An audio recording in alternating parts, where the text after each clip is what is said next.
As we have learned, the United States government is divided into three branches: a legislative branch, which writes laws, an executive branch, which enforces them, and a judicial branch, which judges whether they are permitted under the Constitution. In this lesson, we'll look closely at the judicial branch and the role of the Supreme Court in upholding the Jim Crow laws used by Southern states to oppress Black people. To begin with, let's imagine a situation where you might interact with the judicial system. Imagine that you are able to finally buy your dream home, but after you move in, the city decides to build a bridge over it, which would ruin your beautiful view and fill your life with traffic noise. What can you do to fight this injustice? If you really believe your rights have been violated, you might file a lawsuit claiming that you have a right to a quiet, sunny house, which the city must respect. Your argument will be heard in court, first at the city level, and the court will either rule for you, blocking construction of the bridge, or against you, saying you don't have the rights you think you have. If the court rules against you, you can appeal the decision, arguing your case before a higher court, such as a Pennsylvania state court. The higher court will either overturn the lower court's ruling or uphold it, but once again, you can appeal to a higher level. And if you can afford to keep paying lawyers, your case might go all the way to the Supreme Court, the highest federal court in the United States. Because there is no higher authority, the Supreme Court's decision will be final, and it will set what is called a legal precedent.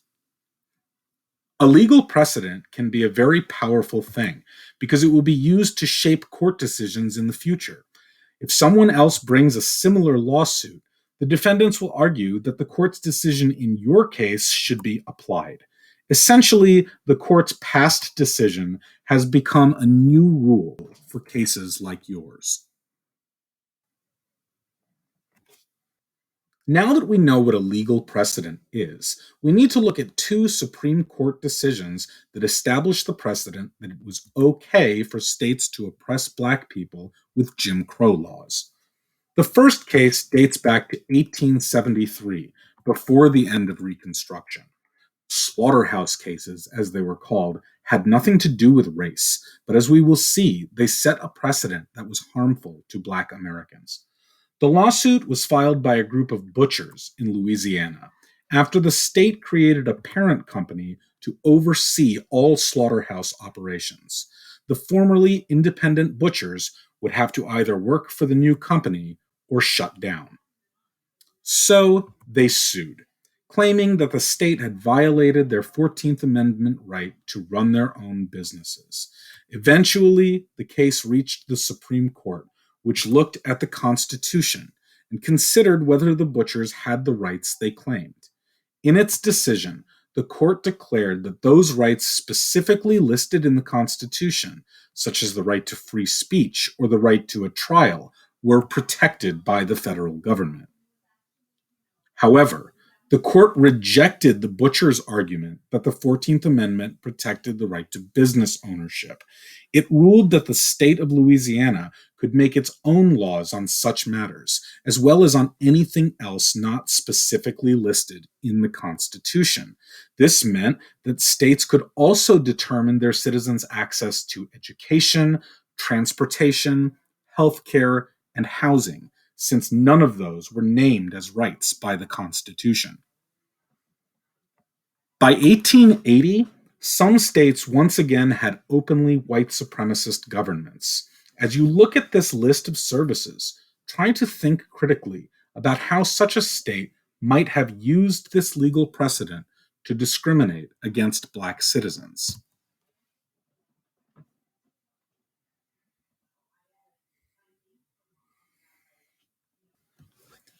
After the slaughterhouse cases upheld states' rights to impose racial discrimination, laws began to appear requiring segregated public spaces, including schools, businesses, and, of course, public transportation.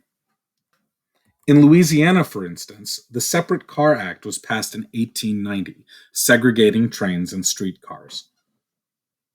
In 1896, a social activist from New Orleans named Homer Plessy had tried to use legal action to fight segregated transportation in Louisiana. If Mr. Plessy doesn't look black to you, it's probably because his only black ancestor was a great grandparent, making him 7/8 white. But under the Separate Car Act, 1/8 black was still too black, and Mr. Plessy was required to ride in the colored car. In 1896, he filed a lawsuit on the grounds that forcing people to ride separately brands them with inferior status. The case is known as Plessy versus Ferguson. Mr. Plessy's argument was appealed to the Supreme Court, composed in 1896 of 9 white men, which ruled against him, saying that separate facilities are not inherently demeaning to any group as long as the facilities are equal. The Supreme Court's 1896 ruling established one of the most significant legal precedents in American history. Separate but equal became the justification for every subsequent effort to discriminate against Black people with oppressive Jim Crow laws. Of course, separate would never be equal, but it would take 6 decades before the High Court would change its mind. At the time, only one of the justices spoke out against the decision. Chief Justice John Marshall Harlan wrote that legalizing segregation would only increase conflict between the races. But he alone had no power to stop the decision. 7 justices had agreed that segregation should be legal, and so it became legal.